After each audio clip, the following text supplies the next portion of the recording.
I'm going to tell you about an affliction I suffer from. And I have a funny feeling that quite a few of you suffer from it as well. When I'm walking around an art gallery, rooms and rooms full of paintings, after about 15 or 20 minutes, I realize I'm not thinking about the paintings. I'm not connecting to them. Instead, I'm thinking about that cup of coffee I desperately need to wake me up. I'm suffering from gallery fatigue. How many of you out there suffer from, yes, sometimes you might last longer than 20 minutes or even shorter, but I think we all suffer from it. And do you have the accompanying guilt? For me, I look at the paintings on the wall and I think somebody has decided to put them there, thinks they're good enough to be on that wall, but I don't always see it. In fact, most of the time I don't see it. And I leave feeling actually unhappy. I feel guilty and unhappy with myself. Rather than thinking there's something wrong with the painting, I think there's something wrong with me. And that's not a good experience to leave a gallery like that. The thing is, I think we should give ourselves a break. If you think about going into a restaurant, when you look at the menu, are you expected to order every single thing on the menu? No, you select. If you go into a department store to buy a shirt, are you going to try on every single shirt and want every single shirt? Of course not. You can be selective. It's expected. How come then it's not so expected to be selective when we go to an art gallery? Why are we supposed to have a connection with every single painting? Well, I'm trying to take a different approach. And there's two things I do. When I go into a gallery, first of all, I go quite fast. And I look at everything, and I pinpoint the ones that make me slow down for some reason or other. I don't even know why they make me slow down, but something pulls me like a magnet. And then I ignore all the others, and I just go to that painting. So it's the first thing I do is I do my own curation. I choose a painting. It might just be one painting in 50. And then the second thing I do is I stand in front of that painting, and I tell myself a story about it. Why a story? Well, I think that we are wired, our DNA tells us to tell stories. We tell stories all the time about everything, and I think we do it because the world is kind of a crazy, chaotic place. And sometimes stories, we're trying to make sense of the world a little bit, trying to bring some order to it. Why not apply that to our looking at paintings? So I now have this sort of restaurant menu visiting of art galleries. There are 3 paintings I'm going to show you now that are paintings that made me stop in my tracks and want to tell stories about them. The first one needs little introduction. Girl with a Pearl Earring by Johannes Vermeer, 17th century Dutch painter. This is the most glorious painting. I first saw it when I was 19, and I immediately went out and got a poster of it. And in fact, I still have that poster 30 years later. It's hanging in my house.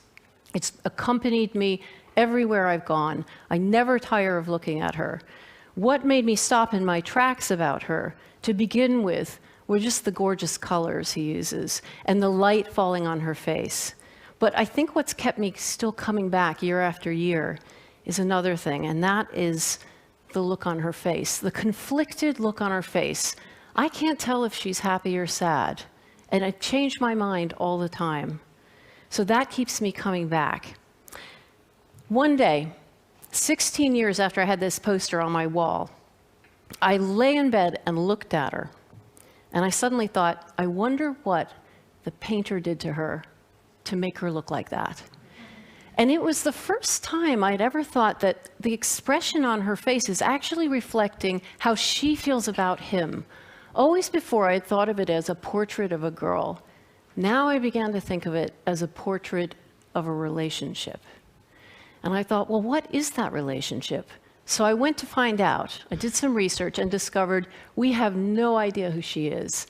In fact, we don't know who any of the models in any of Vermeer's paintings are. And we know very little about Vermeer himself, which made me go, yippee! I can do whatever I want. I can come up with whatever story I want to. So here's how I came up with the story. First of all, I thought, I've got to get her into the house. How does Vermeer know her? Well, there have been suggestions that she is his 12-year-old daughter. The daughter at the time was 12 when he painted the painting. And I thought, no, it's a very intimate look, but it's not a look a daughter gives her father. For one thing, in Dutch painting of the time, if a woman's mouth was open, it was indicating sexual availability. It would have been inappropriate for Vermeer to paint his daughter like that. So it's not his daughter, but it's somebody close to him, physically close to him. Well, who else would be in the house? A servant, a lovely servant.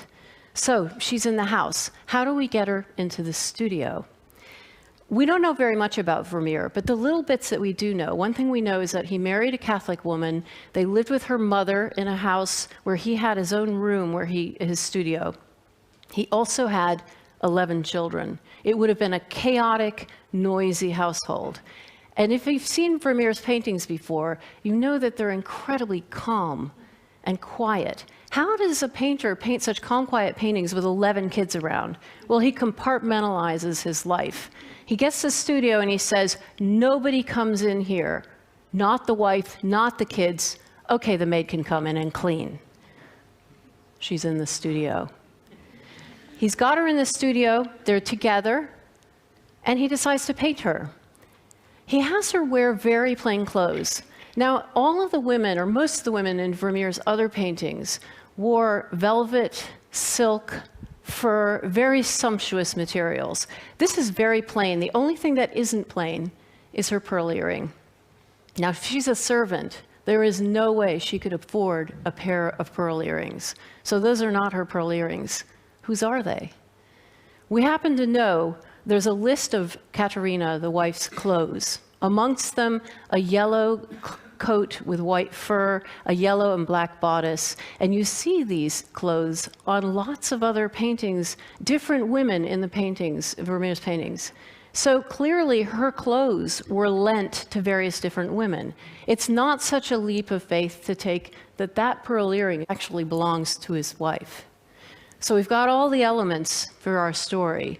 She's in the studio with him for a long time. These paintings took a long time to make. They would have spent them time alone, all that time. She's wearing his wife's pearl earring. She's gorgeous. She obviously loves him. She's conflicted. And does the wife know? Maybe not. And if she doesn't, well, that's the story. The next painting I'm going to talk about is called Boy Building a House of Cards by Chardin. He's an 18th century French painter, best known for his still lifes, but he did occasionally paint people. And in fact, he painted 4 versions of this painting, different boys building houses of cards, all concentrated. I like this version the best because some of the boys are older and some are younger. And to me, this one, like Goldilocks' porridge, is just right. He's not quite a child, and he's not quite a man. He's absolutely balanced between innocence and experience. And that made me stop in my tracks in front of this painting. And I looked at his face. It's like a Vermeer painting a bit. The light comes in from the left. His face is bathed in this glowing light. It's right in the center of the painting. And you look at it, and I found that when I was looking at it, and I was standing there going, look at me.